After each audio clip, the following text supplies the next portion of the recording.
Hello everyone, कैसे हैं आप सभी। आई होप आप सभी अच्छे होंगे एंड आप लोगों की प्रिपरेशन काफ़ी अच्छी चल रही होगी। तो जो ये हमारा पेपर है ये है एचटेट पीसीटी कॉमर्स 2021 का ये हमारा क्वेश्चन पेपर है। इसके हमने 90 से लेकर 130 क्वेश्चन हमने कवर कर लिए हैं। तो जो 130 क्वेश्चन है ये हमारा कल की क्लास का क्वेश्चन था। यदि आपने वो क्वेश्चन नहीं देखे हैं तो जल्दी से जाएँ एंड प्रीवियस जो क्लासेस हुई हैं उनको चेकआउट करें, फिर आप आगे कंटिन्यू करना। तो चलिए स्टार्ट करते हैं आज के हमारे क्वेश्चन से। क्वेश्चन आज का हमारा है 131 जो है ये आज का हमारा क्वेश्चन है।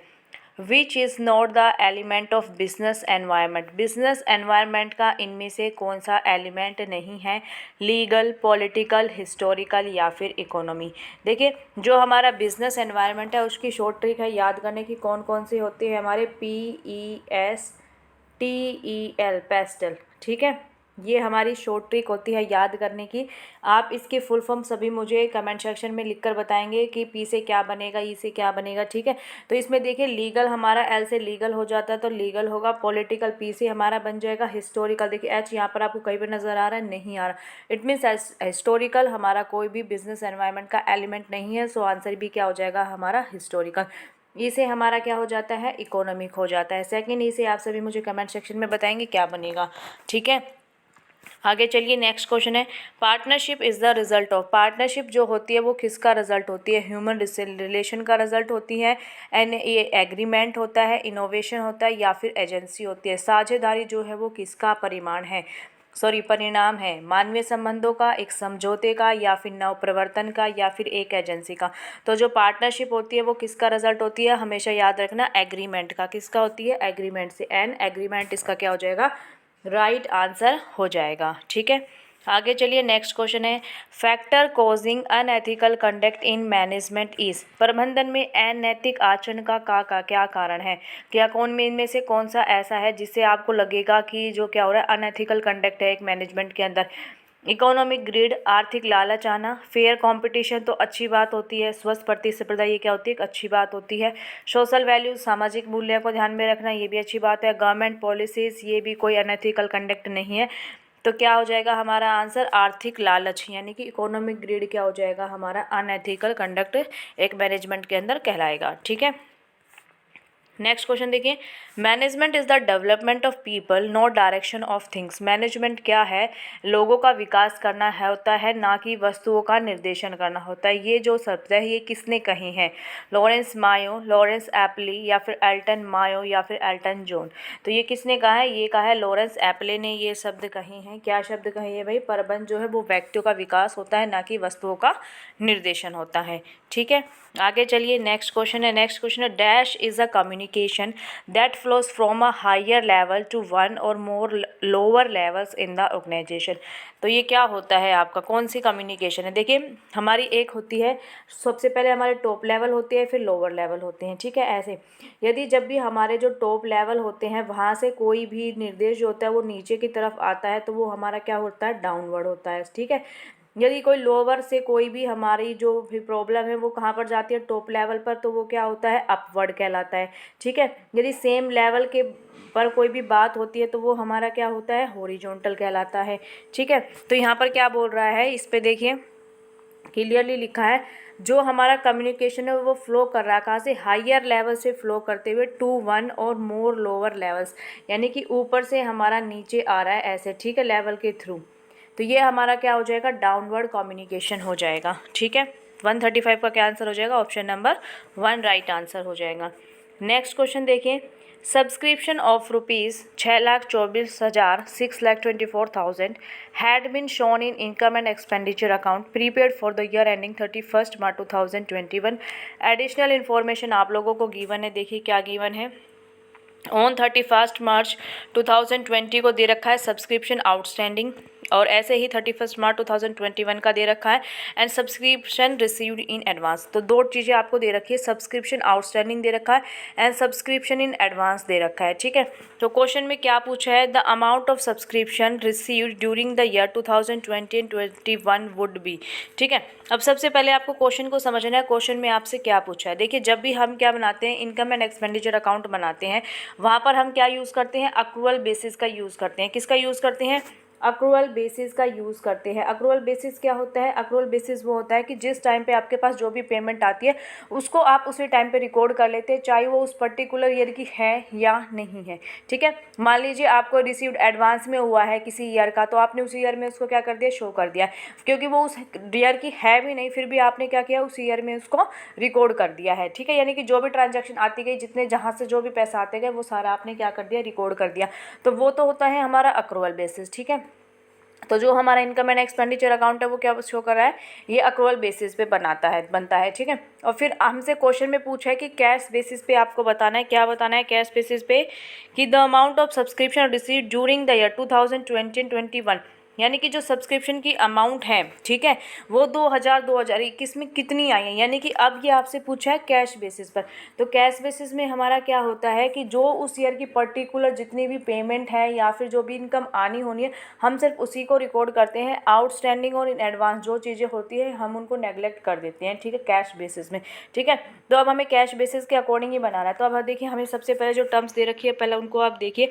सबसे पहले तो यहाँ पे देख रहे कि सब्सक्रिप्शन कितने दे रखी है? 6,24,000 सब्सक्रिप्शन दे रखी है। ठीक है, अब क्वेश्चन को सोल्व करते हैं। देखिए यार, देखते रहिए ताकि याद रहे। देखिए सब्सक्रिप्शन आउटस्टैंडिंग है, ये आउटस्टैंडिंग है, इट मीन्स जो चंदा है, जो बकाया है 55,000 रुपये। ठीक है, और ये है 69,000 2021 के अंदर।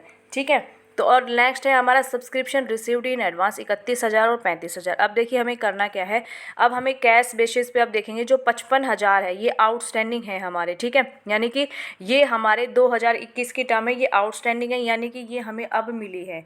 ठीक है, तो इसको तो हम कर लेंगे प्लस, लेकिन जो ये है 69 इनको हम क्या कर देंगे? माइनस कर देंगे। ऐसे ही subscription received in advance, advance में आ गया, यानी कि जो 31,000 है एडवांस में आया, यानी कि ये 2021 की अमाउंट है और ये कब रिसीव हो गई? हमें 2020 में हो गई है। इट मीन्स इसको क्या करोगे आप? इसको माइनस कर देंगे। ठीक है, and subscription received in advance जो हमारा 2021 का है, इसको हम क्या कर देंगे? प्लस कर देंगे। ठीक है, तो अब हमें क्या करना है? 55,000 और 35,000 इन दोनों को प्लस कर लेना है, एंड 31,000 एंड 69,000 इन दोनों को माइनस करना है। यानी कि जो माइनस के टर्म हो जाएगी वो हमारी कितनी हो जाएगी? वो हो जाएगी हमारी 1,00,000 नहीं, 1,00,000 नहीं, 1,00,000 हो जाएगी टोटल। ये टोटल 1,00,000 हो जाएगी और ये दोनों हमारे पॉजिटिव हो जाएंगे 90,000। इट मीन्स हमारे -10,000 होंगे।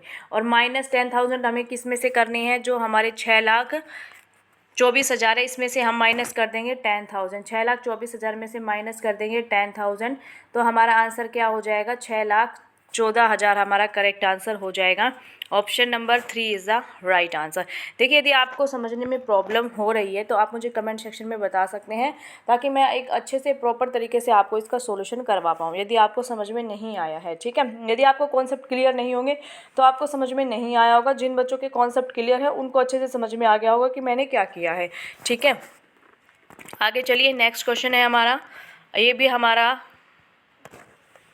The following information is given. Opening stock आपको गिवन है 2,13,000 का, परचेजेस आपको गिवन है, सेल्स आपको गिवन है, कैरिज इनवर्ड आपको दिया गया है, कैरिज आउटवर्ड आपको दिया गया है। ठीक है, रिटर्न इनवर्ड्स आपको दिया गया है। रिटर्न इनवर्ड्स में मतलब क्या है? यहाँ पर आपकी सेल्स आपने जो की थी वो सेल्स रिटर्न हो गई है, सेल्स इनवर्ड, इसलिए यहाँ पर रिटर्न इनवर्ड लिख रखा है। ठीक है, कैरिज इनवर्ड यानी कि आपने क्या किया है? सामान को लाने में आपने खर्चा किया। और कैरिज आउटवर्ड है यानी कि सामान को बाहर ले जाने में आपने खर्चा किया। ठीक है, if rate of gross profit is 25% on cost then value of closing stock will be. अब आपको फाइंड करना है क्लोजिंग स्टॉक, तो यहाँ पे थोड़ा सा आपको माइंड लगाना पड़ेगा, तभी आप इस क्वेश्चन को कर पाओगे। देखिए, सबसे पहले कॉस्ट क्या होती है हमारी, एक फॉर्मूला आपको याद रखना है हमेशा कॉस्ट का। कॉस्ट क्या होती है? कॉस्ट जो भी होती है हमारी क्या होती है? ओपनिंग स्टॉक जो होता है हमारा, उसमें हम प्लस करते हैं परचेजेस, जितने भी एडिशनल परचेज किए हमने, और उसमें हम ऐड करते हैं डायरेक्ट एक्सपेंसेस एंड माइनस कर देते हैं हमारा क्लोजिंग स्टॉक। ठीक है, तो इस फॉर्मूले की हेल्प से ही हमें क्या मिलने वाला है? क्लोजिंग स्टॉक मिलने वाला है इस क्वेश्चन में। तो सबसे पहले तो हमें कॉस्ट फाइंड करनी पड़ेगी। ठीक है, ओपनिंग स्टॉक हमें क्वेश्चन में गिवन है, साथ में परचेजेस हमें गिवन है, डायरेक्ट एक्सपेंस जो हमारे हैं वो हमें गिवन है कि जो कैरिज इनवर्ड है ना, ये हमारे डायरेक्ट एक्सपेंसेस, कैरिज आउटवर्ड हमें नहीं लेना है। ठीक है, याद रखना। तो सारी चीज़ें हमें जितनी चीज़ें गिवन है उनका यूज़ करेंगे। अब हमें निकालनी है कॉस्ट। अब कॉस्ट निकालने के लिए देखिए हमें सेल्स गिवन है, सेल्स के साथ हमें क्या दिखा है, if rate of gross profit is 25% on cost. ठीक है, तो अब इसका यूज़ करते हुए हम सबसे पहले कॉस्ट फाइंड करेंगे। तो कॉस्ट कैसे निकलेगी, तो देखिए 25% ऑन कॉस्ट है। मान लीजिए आपने 25% आपका क्या है, प्रॉफिट है। मान लीजिए 100 रुपीज़ की आपकी कॉस्ट है, ठीक है, आपने 25 उसमें प्रॉफिट ऐड किया, तो ये कितना हो गया 25। तो सेल्स आप लोगों की कितनी हो जाएगी, इन दोनों को प्लस करोगे कॉस्ट को एंड प्रॉफिट को, तो सेल्स कितने की हो जाएगी 125। और जो ये वैल्यू आपको दी गई है 31, 32, ये कितने की वैल्यू दी गई है, 125 की वैल्यू दी गई है। तो हम आराम से 100 की वैल्यू नहीं निकाल सकते, निकाल सकते हैं ईजिली, लेकिन इसमें ध्यान देना क्या है कि सेल्स के साथ साथ आपको सेल्स इनवर्ड भी आपको दिया गया है, यानी कि आपको जो प्रॉपर सेल होगी वो क्या होगी, 21,32,000 ना होकर उसमें से आप क्या करोगे 42,000 माइनस करोगे, तब जाके आपकी एक्यूरेट सेल निकल के आएगी। तो सेल हमारी क्या हो जाएगी एक्यूरेट, 21,32,000 में से 42,000 आप माइनस करोगे तो आप लोगों का क्या आ जाएगा, 20,90,000 आ जाएगा, 20,90,000। ठीक है, ये अमाउंट कितने की है, टोटल 125 की है, हमें निकालनी है 100 की, तो टोटल यहाँ से आराम से निकाल सकते हो। तो ऐसे आपकी कॉस्ट निकल के आ जाएगी। तो कॉस्ट निकल के कितनी आएगी मैं आपको बता देती हूँ। कॉस्ट आप लोगों की निकल के आएगी 16,72,000। कितनी आ जाएगी, 16,72,000 आपकी कॉस्ट आ जाएगी। तो ये कॉस्ट लिख दी हमने। कॉस्ट का फॉर्मूला मैंने क्या बताया था, वहाँ पर फिर आप लिखेंगे ओपनिंग स्टॉक कितना होगा 2,13,000, उसको प्लस करेंगे। फिर उसमें परचेजेस लिखेंगे 16,55,000, उसको प्लस करेंगे। साथ में आप लिखेंगे कैरेज इनवर्ड लिखेंगे 32,500, इनको प्लस करेंगे, माइनस करेंगे क्लोजिंग स्टॉक। ठीक है, तो ये सारी जितनी भी चीज़ें इनको प्लस करेंगे और ये इधर है ये इधर है। ठीक है, तो इसको निकालने के लिए सारी इसमें से क्या कर देंगे, माइनस कर देंगे। इन तीनों का हमारा टोटल कितना आएगा, टोटल आएगा 19,500,000।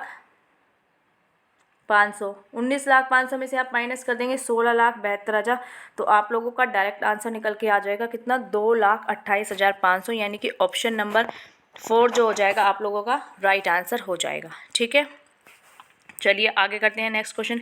Petty cash book is maintain for recording. Petty cash book जो होती है आप किसके लिए रिकॉर्ड करते हैं, तो देखिए पैटी जो बुक है हम क्या करते हैं कि हम जितनी छोटी छोटी ट्रांजेक्शन्स होती है, जितनी कैश में होती है, ठीक है, ज़्यादा मान लीजिए शॉर्पनर खरीदा, इरेजर खरीदा, ये सारी छोटी छोटी चीज़ें, इनको हम कैश बुक में रिकॉर्ड ना करके क्या करते हैं, एक पैटी कैश बुक के नाम से एक नोटबुक बना लेते हैं, उसमें हम उन सारे छोटे छोटे खर्चों को लिखते हैं। तो वो किस लिए बनाई जाती है, वो इसीलिए बनाई जाती है petty expenses paid in cash. जितने भी पैटी एक्सपेंसेस है वो आपने कैश में पे किए, उसको मेंटेन करने के लिए हम क्या बनाते हैं, पैटी कैश बुक बनाते हैं। ठीक है, आगे चलिए।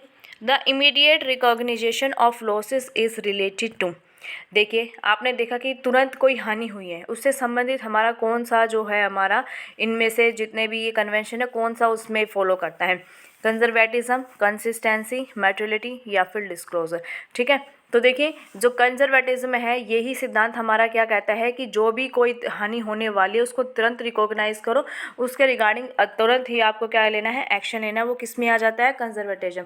इसको शायद प्रूडेंस के नाम से भी हम जानते हैं। ठीक है, आगे चलिए नेक्स्ट क्वेश्चन है, which of the following item is are recorded in journal profit नहीं होगा, सॉरी यहाँ पर जनरल प्रॉपर होगा, क्या होगा, प्रॉफिट नहीं होगा, जनरल प्रॉपर में आप इनमें से कौन सा आइटम रिकॉर्ड करते हो। देखिए जनरल प्रॉपर हमारी क्या होती है, जितनी भी हमारी जो एडिशनल जितनी भी बुक्स होती है, जैसे कि परचेज रिटर्न हो गया, सेल्स रिटर्न हो गया, परचेज बुक हो गई, सेल्स बुक हो गई, जहाँ पर वो आइटम सारे आ जाते हैं। और जो चीज़ें यहाँ पर स्पेशल पर्पज़ जो बुक्स में हमारे जो आइटम्स रह जाते हैं उनके लिए हम क्या बनाते हैं, जनरल प्रॉपर बनाते हैं। तो देखिए goods used for personal purpose, इसके रिगार्डिंग कोई आपको याद हो कि कोई आपने सेपरेट ऐसा अकाउंट क्रिएट किया हुआ, आज तक कभी नहीं किया, जिसको भी हम जनरल प्रॉपर में शो करते हैं। ओपनिंग एंड क्लोजिंग एंट्रीज, इसके रिगार्डिंग में हम कोई अलग से हम अकाउंट प्रिपेयर नहीं करते। Loss of goods by fire, इसके नाम से भी कोई अलग से अकाउंट प्रिपेयर नहीं किया जाता। अब ध्यान से सोच लेगा कि किसके रिगार्डिंग आपने आज तक अकाउंट, परचेज के रिगार्डिंग आपने किया है, परचेज रिटर्न है, सेल्स रिटर्न है, इनके रिगार्डिंग हमने सभी ने क्या किया है, एक स्पेशल पर्पस बुक आज तक बनाई है। लेकिन जो ये ऑप्शंस दिए गए हैं इनके लिए हमने आज तक बुक अलग से कोई अकाउंट प्रिपेयर नहीं किया, इसलिए ये सारी केस में आते हैं जर्नल प्रॉपर में, ये सारे हमारे आते हैं। तो आंसर आप लोगों का क्या हो जाएगा, ऑप्शन नंबर जो 4 होगा वो बिल्कुल करेक्ट आंसर हो जाएगा। ऑल ऑफ दिस, ये सारे आइटम्स किस में आते हैं, जनरल प्रॉपर के अंदर आते हैं। नेक्स्ट क्वेश्चन देखिए, when adjusted purchases is shown on debit column of trial balance then. जब आपके ट्रायल बैलेंस के अंदर एडजस्टेड परचेजेस हमने डेबिट साइड में शो की है तो क्या होगा। देखिए एडजस्टेड परचेजेस का मतलब यहाँ पर क्या हो जाएगा, हमारा जो ओपनिंग स्टॉक है उसमें हमने परचेज को ऐड करके दिखा दिया है। ठीक है, जब आपने उसको परचेज में ऐड करके दिखा दिया है तो अब क्या होगा, ठीक है, तो इसमें डायरेक्ट सी बात है, तो इसको हम अब डायरेक्ट क्लोजिंग स्टॉक में ही दिखाएंगे। किस में दिखाएंगे, क्योंकि ओपनिंग स्टॉक में इसको ऑलरेडी हमने एडजस्ट कर दिया है। तो देखिए इसमें से कौन सा ऑप्शन है, both opening and closing stock will be shown in the trial balance. नहीं, दोनों चीज़ों को नहीं शो करेंगे तो ये गलत हो जाएगा। ठीक है, आगे देखिए, only closing stock is shown in the trial balance. Yes, ये बिल्कुल राइट आंसर है। ऑप्शन नंबर सेकंड हमारा क्या हो जाएगा, राइट आंसर हो जाएगा। ठीक है, आगे चलिए, नेक्स्ट क्वेश्चन है हमारा, The gain from sale of capital assets need not to be added to revenue to ascertain the dash of business.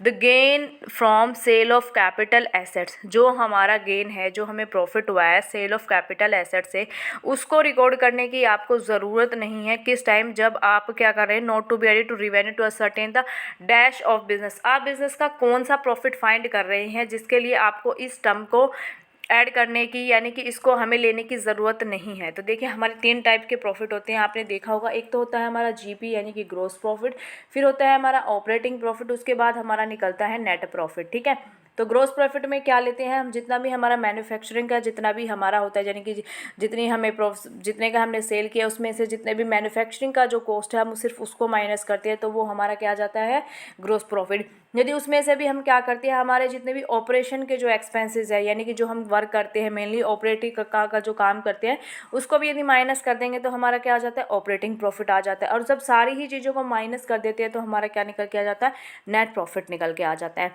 तो अब आप बात करें सिर्फ सेल ऑफ कैपिटल एसेट्स की, इसकी हमें ज़रूरत नहीं पड़ेगी। तो क्या निकालने में ज़रूरत नहीं पड़ती, इसकी हमारी ओपनिंग प्रॉफिट में से इसको ऐड करने की ज़रूरत नहीं पड़ती। तो राइट आंसर क्या हो जाएगा, ऑपरेटिंग प्रॉफिट।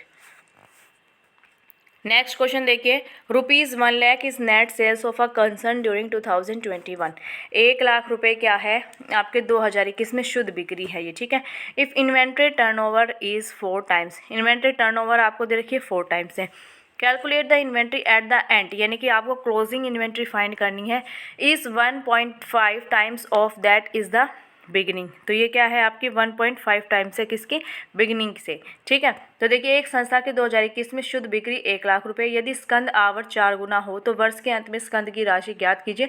वर्ष के अंत में स्कंद वर्ष के प्रारंभ की तुलना में 1.5 गुना है। ठीक है, ओके, अब देखते हैं। तो इसमें सबसे पहले आपको क्या ये है, इन्वेंट्री टर्नओवर रेशियो होती है हमारी। ठीक है, ITR होती है, क्या होती है, inventory turnover ratio. Inventory turnover ratio हमारी क्या होती है, हमारी नेट सेल्स अपॉन में हमारी क्या होती है, एवरेज इन्वेंट्री।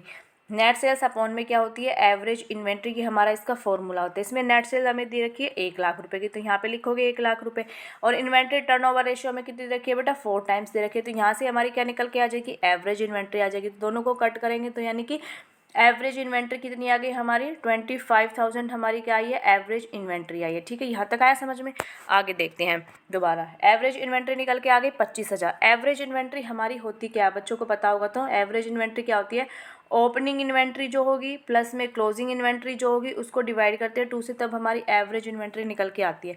ठीक है, जब एवरेज इन्वेंट्री आपकी 25 है तो दोनों टोटल हमारी निकल के आ जाएगी, ओपनिंग एंड क्लोजिंग दोनों की टोटल, इसको मल्टीप्लाई कर देंगे 2 से, क्रॉस मल्टीप्लाई हो जाएगा। तो टोटल इन्वेंट्री हमारी कितने निकल के आ गई, 50,000 निकल के आ गई। जब टोटल इन्वेंट्री आपकी 50,000 निकल के आ गई तो अब आसानी से आप क्लोजिंग इन्वेंट्री निकाल सकते हैं।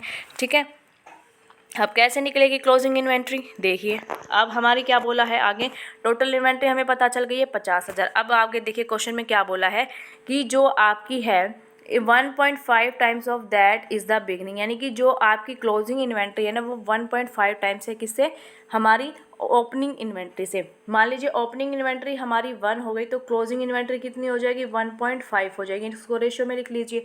ठीक है, अब बस इस रेशियो में आपको क्या करना है, जो टोटल इन्वेंट्री हमने फाइंड की है 50,000 उसको इसमें डिस्ट्रीब्यूट कर देना है। क्लोजिंग हमें पूछा है तो 1.5 हो जाएगा, अपॉन में इन दोनों का टोटल चला जाएगा 2.5, पॉइंट से पॉइंट कैंसिल आउट हो जाएगा, 25 दूनी 50 हो जाएगा, यानी कि 15 दूनी 30,000 हमारी क्या निकल के आ जाएगी, क्लोजिंग इन्वेंट्री निकल के आ जाएगी। यदि इसी क्वेश्चन में सेम आपको ओपनिंग इन्वेंट्री पूछा होता सेम ऐसे, तो यहाँ पर आप सिर्फ क्या लिख देते, 1 लिख देते और डायरेक्ट आपका आंसर आ जाता कितना, 20,000 आपका यहाँ पर आंसर आ जाता। ठीक है, लेकिन अब यहाँ पर क्लोजिंग पूछा है तो हमारा आंसर क्या हो जाएगा, हमारा आंसर हो जाएगा 30,000 इज़ द राइट आंसर। ठीक है, आगे चलिए, नेक्स्ट क्वेश्चन है who has given 14 principle of management. कितना इजी क्वेश्चन है, क्लास 12 से हम पढ़ते आ रहे हैं। ठीक है, तो बताइए क्या आंसर हो जाएगा इसका। हेनरी फ्योल ने दिए थे हमारे 14 प्रिंसिपल्स। ठीक है, हेनरी फ्योल हमारा राइट आंसर हो जाएगा। आगे चलिए, नेक्स्ट क्वेश्चन है social responsibility of business is. Business की सोशल रिस्पॉन्सिबिलिटी कैसी होती है, सिंगल डायमेंशन होती है, एक आयामी होती है, इक्वल डायमेंशन होती है, लॉन्ग डायमेंशन होती है या फिर मल्टीपल डायमेंशन होती है। तो जो सोशल रिस्पॉन्सिबिलिटी होती है वो हमारी क्या होती है, बहुआयामी होती है, यानी कि मल्टीपल डायमेंशन होती है। ठीक है, आगे चलिए, human objective of business is. Business का ह्यूमन ऑब्जेक्टिव क्या है, यानी कि हमें पर्सन से बात कर रहे हैं, मानवीय के उद्देश्य से बात करें तो क्या हो जाएगा, labour welfare and safety, development of new product, advocate production to create customers. तो बताइए क्या आंसर होगा इस क्वेश्चन का। यस, जब हम ह्यूमन के रिगार्डिंग बात करें तो यहाँ पर जाहिर सी बात है क्या हो जाएगा, श्रम कल्याण एवं सुरक्षा, यानी कि labour welfare and safety is the right answer. Next question है which of the following is not an element of communication process. इनमें से कौन सा कम्युनिकेशन प्रोसेस का एक एलिमेंट नहीं है, एनकोडिंग करना, चैनल, रिसीवर या फिर मेजरमेंट। देखिए हमने कम्युनिकेशन की प्रोसेस पढ़ी है कई बार। ठीक है, हम एक सेंडर होता है, एक रिसीवर होता है, वो अपनी लैंग्वेज में लिखता है, उसको डिकोड करता है, कोड करता है, चैनल होता है, रिसीवर होता है, ये सारी चीज़ें। लेकिन मेजरमेंट आपने कभी सुना है, मेजरमेंट कभी भी नहीं होता। तो राइट आंसर ही क्या हो जाएगा हमारा, मेजरमेंट हो जाएगा। ये हमारा कम्युनिकेशन प्रोसेस का कोई भी एलिमेंट नहीं है। इतने इजी क्वेश्चन भी आ जाते हैं एग्जाम में। आगे चलिए, 148 which management thinker receive the Nobel prize for economics in 1978। बिल्कुल फैक्चुअल क्वेश्चन है। ठीक है, तो इसका राइट आंसर क्या हो जाएगा, Herbert A Simon. Herbert A Simon is the right answer हो जाएगा। किनको मिला था नोबेल पुरस्कार, किस प्रबंध शास्त्री ने 1978 में अर्थशास्त्र का नोबेल पुरस्कार प्राप्त किया था, तो कौन थे भाई, हर्बर्ट ए साइमन। ठीक है, याद रखना। आगे चलिए, नेक्स्ट क्वेश्चन है which of the following is not a feature of employment. Employment का इनमें से कौन सा फीचर नहीं है। एम्प्लॉयमेंट यानी कि रोजगार। टर्म्स एंड कंडीशन होती है भाई, जाहिर सी बात है, जब भी आप किसी के अंदर काम करोगे जाके तो टर्म्स एंड कंडीशन आप वहाँ पे आपको दे दी जाती है। Agreement between employer and employ, agreement भी होता है। Element of risk, element of risk नहीं देखने को मिलता है। ठीक है, ये आपका एंटरप्रेन्योर का वर्क होता है, उसकी फीचर्स होते हैं, एंटरप्रेन्योर की होती है, ओनर की होती है एलिमेंट ऑफ रिस्क। ठीक है, लेकिन एम्प्लॉयमेंट के अंदर तो ये नहीं होता है। फिक्स्ड वेजेस हाँ होती है, कई जगह फिक्स्ड वेजेस आपको देखने को मिलती है, कई जगह नहीं होती फिक्स्ड वेजेस। लेकिन फिर नहीं, सॉरी, आंसर क्या हो जाएगा हमारा, एलिमेंट ऑफ रिस्क हमारा राइट आंसर हो जाएगा। एलिमेंट ऑफ रिस्क हमारा फीचर नहीं होता किसका, एम्प्लॉयमेंट का, जोखिम तत्व वहाँ पर शामिल नहीं होता है। ठीक है, आगे चलिए, delegation of authority involve. Delegation of authority में क्या इन्वॉल्व होता है, span of control, inspiring the subordinates, organisational behaviour या फिर assigning of duties and authority to subordinates. देखिए स्पैन ऑफ कंट्रोल क्या होता है, इसमें यह देखा जाता है कि एक जो हमारा मैनेजर होता है वो कितने बेहतर तरीके से, कितने नीचे अपने एम्प्लॉयज़ को अच्छे से कंट्रोल कर सकता है, तो वो होता है हमारा span of control. Inspiring the subordinate, subordinate का इंस्पायर करना, ऑर्गेनाइजेशनल बिहेवियर की किसी भी ऑर्गेनाइजेशन का बिहेवियर कैसा है, assigning of duties and authority to subordinates. तो ये ही हमारा क्या राइट आंसर हो जाएगा। डेलीगेशन ऑफ अथॉरिटी में क्या होता है, अधीनस्थों को कर्तव्य अधिकारों को सौंपना। ठीक है, तो आज हाँ हो गए हैं हमारे कंप्लीट 150 क्वेश्चन 2021 का, जो आप लोगों का जो ये एग्ज़ाम है 2021 एचटेट पीजीटी कॉमर्स, ये कंप्लीट हो चुका है। ठीक है, अब हम करेंगे 2022 का क्वेश्चन पेपर। मिलते हैं तो नेक्स्ट पेपर जब हम करेंगे। Bye bye and take care.